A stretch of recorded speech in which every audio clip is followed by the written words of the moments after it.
আপনি কে? আপনি কেন মিনার সাথে আপনার অপ্রীতিকর ছবি আমাকে পাঠিয়েছেন? আপনি আসলে কি চান? টাকা, আমার অনেক টাকা লাগবে, আমি বিদেশ যাব। আপনি কি মিনাকে বিয়ে করবেন? যে মেয়ে বিয়ের আগে সবকিছু উজাড় করে দেয় তার কি কেউ বিয়ে করে? তার মানে আপনি মিনাকে বিয়ে করবেন না? তাহলে এসব কি?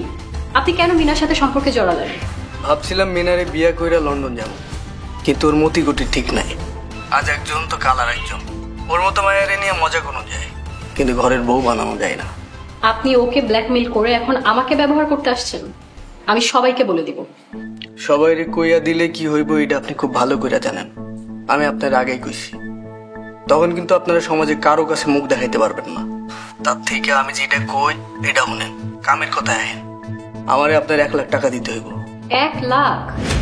এত টাকা আমি কোথায় পাবো? কেন, আপনার জামার কি কম টাকা? আপনার জামার কাছ থেকে নিবেন, তারপর আমারে দিবেন। অসম্ভব। আমি শ্রাবণের থেকে 1 পয়সাও নিতে পারবো না। আমি মিনাকে সব বলে দেব। ওর সাথে কইয়া কোনো লাভ নাই, ও আপনারে ফাঁসাইতে গিয়া নিজে ফাঁসা গেছে। এখন কামের কথায় আসেন, আমার টাকার ব্যবস্থা করেন। টাকা দিলে কি আপনি ছবিগুলো ডিলিট করবেন? আলবাত করব, কেন করব না। এখন আপনি আপনার ফোন থেকে ছবিগুলো ডিলিট করে দেন, আর খুব তাড়াতাড়ি আমার টাকার ব্যবস্থা করেন। আর এই ছবির কথা কেউ যেন না জানে। ঠিক আছে, আমি সব ডিলিট করে দিব।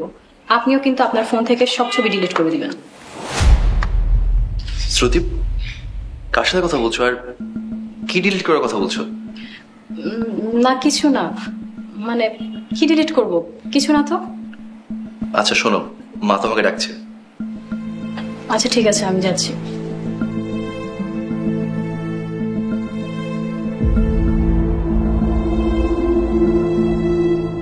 শ্রুতি কার সাথে কথা বলছিল আর কি ডিলিট করবে?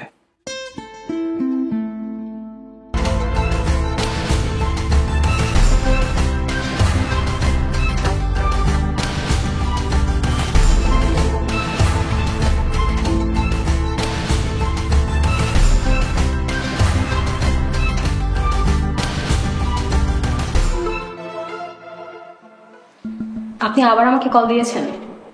আমি না আপনাকে বলেছি টাকা ম্যানেজ হলে আমি নিজে আপনাকে কল দিব। আমার হাতে এত সময় নেই ডার্লিং, আমার কালই টাকা লাগবে। কি বিপদে পড়লাম। আচ্ছা ঠিক আছে, কাল আমি আপনাকে কল না দেওয়া পর্যন্ত আমাকে কোনো কল দিবেন না। আমি আপনার টাকার ব্যবস্থা করব। ওকে ডার্লিং, তাহলে কাল দেখা হচ্ছে, বাই। অসহ্য, এই লোক তো আমাকে জ্বালিয়ে মারছে। না পারছি শ্রাবণকে কিছু বলতে, না পারছি মিনাকে জানাতে। মিনার মতো এত চালাক একটা মেয়ে কিভাবে যেমন ফাঁদে পা রাখলো, আমার মাথা কাজ করে।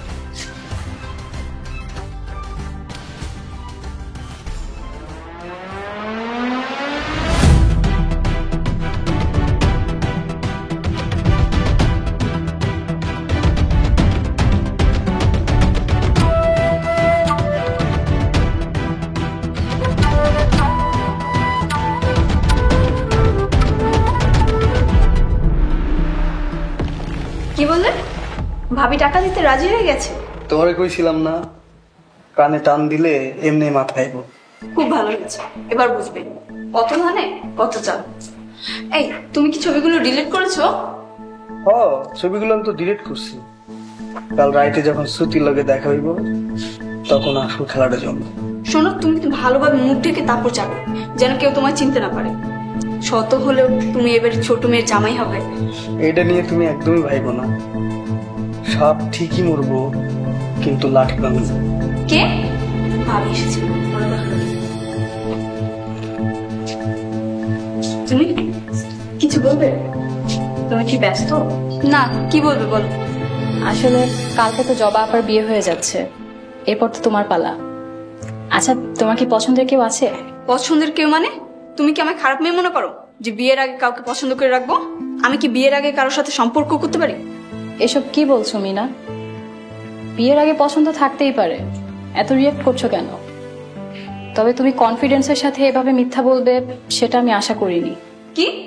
আমি মিথ্যাবাদী? মা, আপা, দেখেছো ভাবি আমার কি বলছে? মা, কি রে মিনা, চিন্তা করছ কেন? কি হয়েছে? দেখো ভাবি আমার চরিত্র নিয়ে কথা বলছে। কি তুমি আবার আমার মায়ের চরিত্রে হাত দিছো? না মা, আমি শুধু মীরাকে বলছিলাম যে ওর পছন্দের কেউ আছে কিনা। আমার মায়ের পছন্দের কাউরে দিয়া তুমি কি করবা? কি আর করবে, আমার বোনের চরিত্রে কলঙ্কের কালি লাগাইতে যাচ্ছে। আমি কেন মিনার চরিত্রে কালি লাগাবো? তবে মিনার আজকের এই মিথ্যা কথার জন্য ওকে অনেক বড় মাসুল দিতে হতে পারে। মাসুল কাকে দিতে হবে সেটা সময়ই বলে দেবে। তুমি নিজে কোনো স্মার্ট ভাবো না, আমরা এতটাও বোকা না।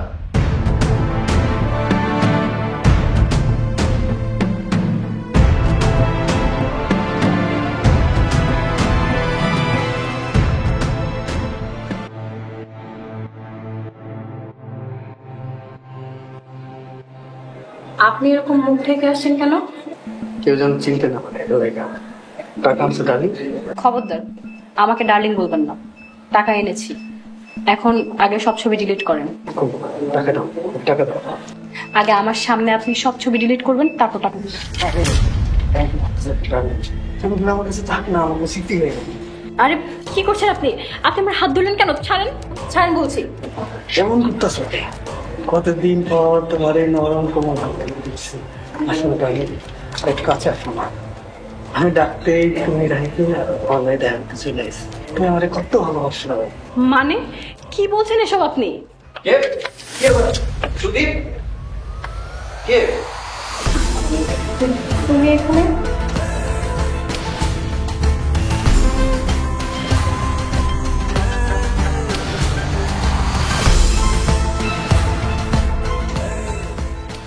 ছি ছি ছি ছি, শেষ পর্যন্ত বাড়ির বউ এরকম একটা কাজ করতে পারলো?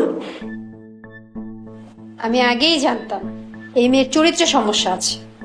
বিশ্বাস করেন, আমি ওই ছেলেকে চিনি না। চুপ করো তুমি, চোখের সামনে সব খোলাসা হয়ে গেছে, এখন আর মিথ্যা নাটক করার দরকার নাই।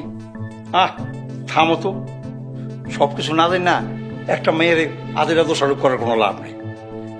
বৌমা, তুমি কত কি হয়েছিল? আর এই বিয়াবাড়ির অনুষ্ঠান রেখে তুমি ওইখানে গেছিলে কেন?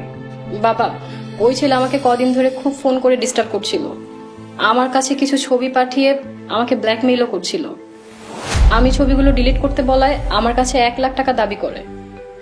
আর সেজন্যই ছবি? কিসের ছবি? কার ছবি? ওই ছেলেটা আর কার ছবি বলো।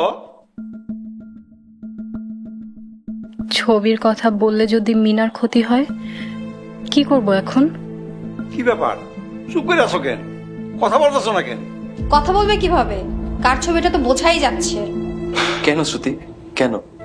আমি কি এতই অযোগ্য ছিলাম যে তুমি একটা বিবাহিত মেয়ে হইয়া পরপুরের সাথে ছি তুমি এমনটা করতে পারলা? আবার তুমি গেছো ওই ছেলের কাছে নিজের অশ্লীল ছবি ডিলিট করার জন্য? তোমার চরিত্র এত খারাপ? বিশ্বাস করো শ্রাবণ, ওই ছেলের সাথে আমার কোনো সম্পর্ক নেই। আমি ওই ছেলেকে চিনিও না। মিনা, তুমি কিছু বলছো না কেন? চুপ করে আছো কেন? তোমার জন্য সবাই আমাকে সন্দেহ করছে। আমি কি করেছি? আমাকে বলছো কেন? আজও কিছু হলে আমাকে নিয়ে টানো। ওই ছেলের কাছে আমার কোনো ছবি ছিল নাকি তোমার? কি বলে? নিজে দোষ করে এখন আমার উপর চাপিয়ে দিচ্ছ। যা সত্যি আমি তাই বোঝাতে চাচ্ছি। তোমার কত বড় সাহস, আমার সামনে আমার মেয়ের গায়ে হাত তুলতে চাও? অনেক সহ্য করেছি, কিন্তু আর না। আমার মেয়ের কোনো কথাই তোমাদের বিশ্বাস হবে না, এটা আমি খুব ভালো করে জানি। চোখের সামনে যা কিছু দেখলাম, তারপর আমরা মেয়েকে বিশ্বাস তো দূরের কথা, ওর সাথে আমি 1 সেকেন্ডও সংসার করতে চাই না। দুশ্চরিত্রের নষ্টামে কোথাকার। খবরদার, আমার মেয়ের চরিত্র নিয়ে আর একটা কথাও বলবে না তুমি। ওকে আমরা ভালো করেই চিনি। এই চুপ করো তোমরা সবাই, থামো। শোনেন, এখনই এই মায়ারে তাড়ানোর সময় হয়েছে। শ্রাবণ, তুই মায়ারে এখনই ঘাত ধরে বাড়ি থেকে বের করে দে। ঘাট ধরে বের করতে হবে না, আমি নিজেই চলে যাচ্ছি। যেখানে বিশ্বাস নেই, সম্মান নেই, সেখানে থাকতেও নেই। শ্রাবণ, আজ তুমি আমাকে ভুল বুঝলে, কিন্তু একদিন তুমি ঠিকই বুঝবে, তখন খুব দেরি হয়ে যাবে। আর মিনা, অন্যের জন্য গর্ত খুঁড়লে নিজেকেই সে গর্তে পড়তে হয়। শাওন নামের ওই ছেলেটা তোমাকে কোনোদিন বিয়ে করবে না। আমি তোমাকে বাঁচানোর অনেক চেষ্টা করেছি, কিন্তু তুমি নিজেই আমাকে ফাঁসিয়ে দিলে। বাবা, চলো, এই নরকে আর এক মুহূর্তও থাকবো না। চল মা, আমার তোকে এখানে আসতে তো উচিত হয়নি। আমি যদি তোকে সেদিন বারণ করতাম তাহলে আজকে আমার এই দিন দেখতে হতো না। চল। দাঁড়াও বাবা, আমি একটু আসছি।